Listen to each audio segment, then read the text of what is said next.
Buddhists seek wisdom, meaning, inner peace, and freedom from greed, hatred, and ignorance.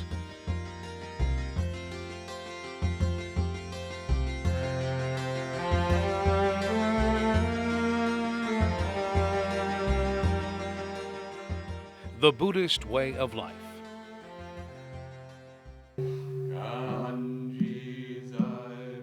This week, we will be interviewing a Soto Zen priest, Alan Senauke, former executive director of the Buddhist Peace Fellowship and the current head practice leader at the Berkeley Zen Center.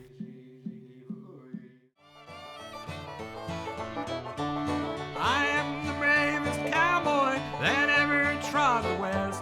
I've been all over the Rockies, got bullets in my breast.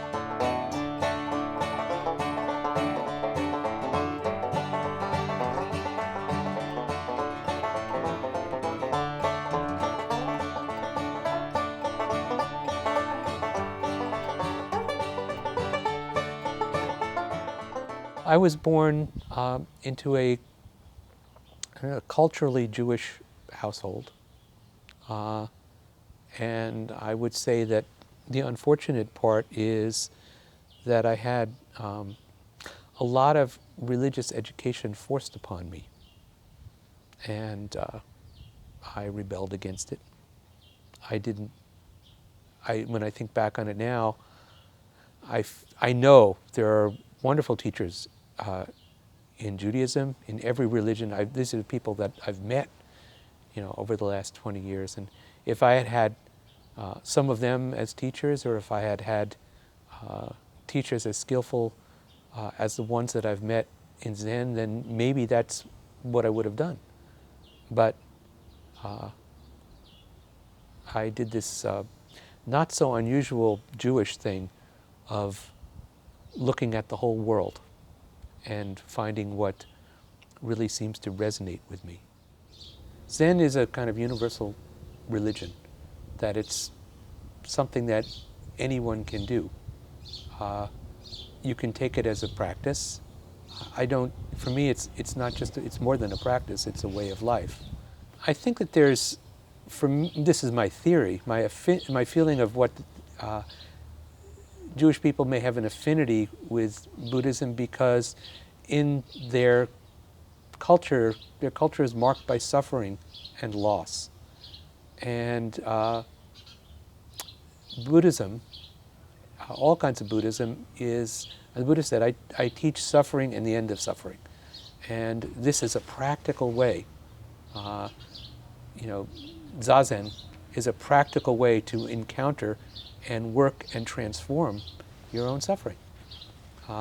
So I think that appealed to me as a direct and practical method, something that you did also. I like to think a lot. So this was something that I had to do with my body. I enjoy thinking, but I didn't exactly trust it.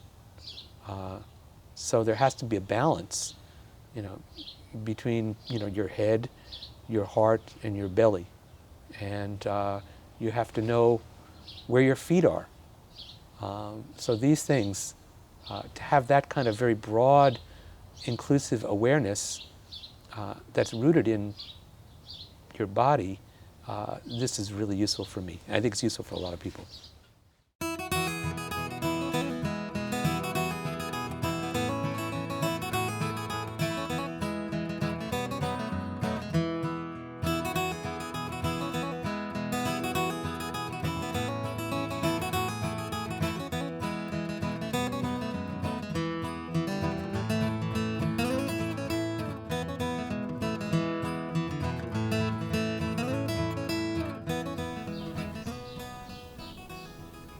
Before dawn, men and women of all ages are seen sitting still inside a dimly lit zendo.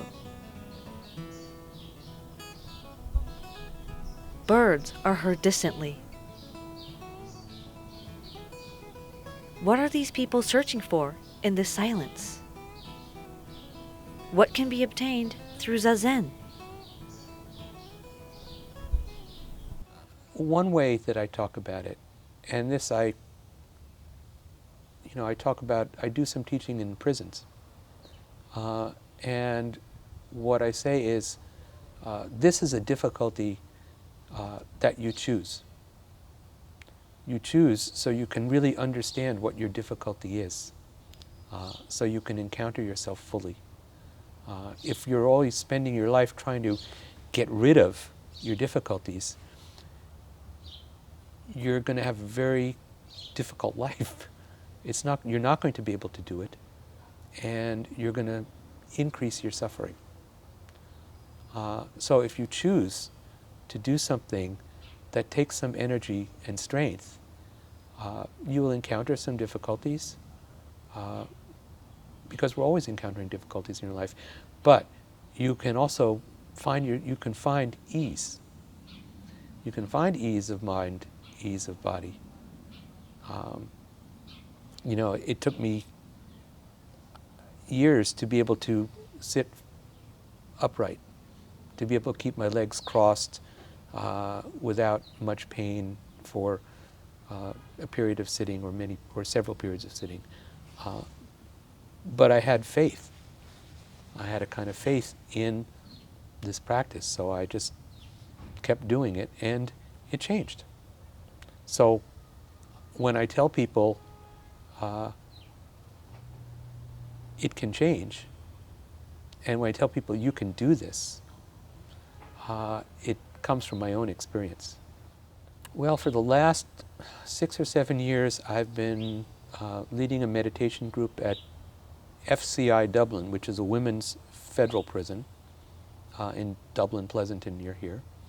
And I set this group up through an organization I've been connected with called Buddhist Peace Fellowship. And I go out there once or twice a month, but there's one or another person leading this every week. And we sit with the women. It's not, strictly speaking, this isn't a Zen group, but there are Zen groups in many prisons. It's a meditation group. We sit, we do a small chanting service and bows, and then we do like a half hour of meditation, about 10 minutes of walking, and we'll have a small lecture or check-in or discussion with the women.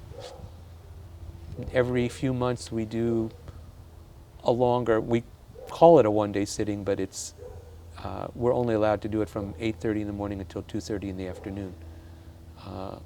And the women really like it. It's in every prison I've been in a number, what people inside feel is this is a very different way of experiencing their life. And first of all, the setting itself, it's peaceful, it's safe.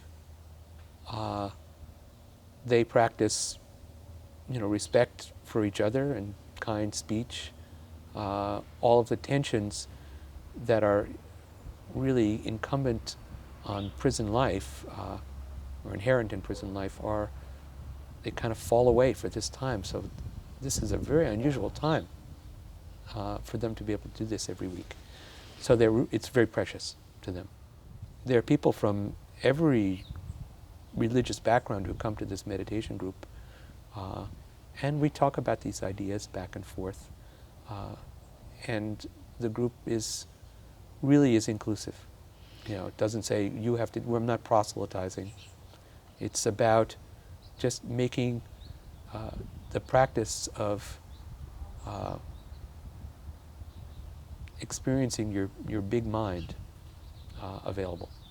The organization that I work with, Buddhist Peace Fellowship, they began, when did they start up executions? About 10 or 15 years ago.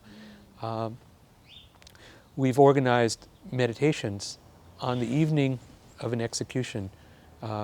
We are sitting outside the gates of the prison every time. So in the last couple of months, I've been out there twice. And there's another proposed execution coming up in February. This is our practice, and this is an interfaith practice, actually, also. We do this some people want to protest, demonstrate, raise their voices. Some people want to just sit and bear witness to this kind of unthinkable inhumanity. And so we provide that opportunity there, and as part of what happens on those evenings. And then we offer prayers as well. So that's something that's really important to me, to work to bear witness to the death penalty, but also to end it, because this goes against the Buddhist precepts, and the chain of cause and effect, the chain of karma that flows from an execution is it damages all of us.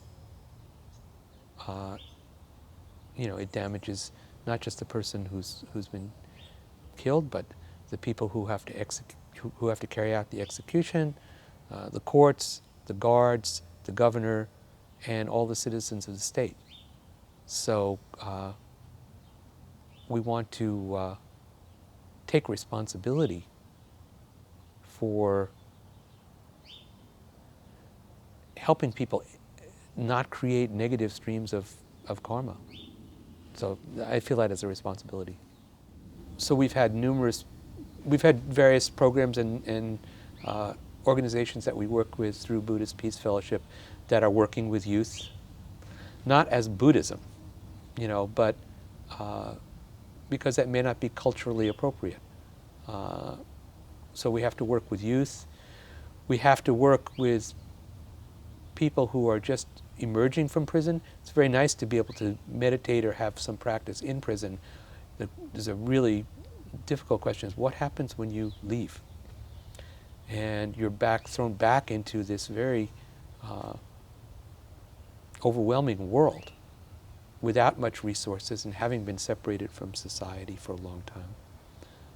And so we need to create places of refuge where people can live with a sense of safety and gradually move back into society.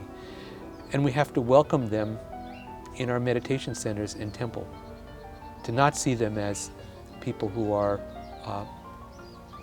kind of outside our group, or outside, that they've broken the law and so we have to see them as apart from us, but to actually see them as part of our community, to see everyone as part of our community.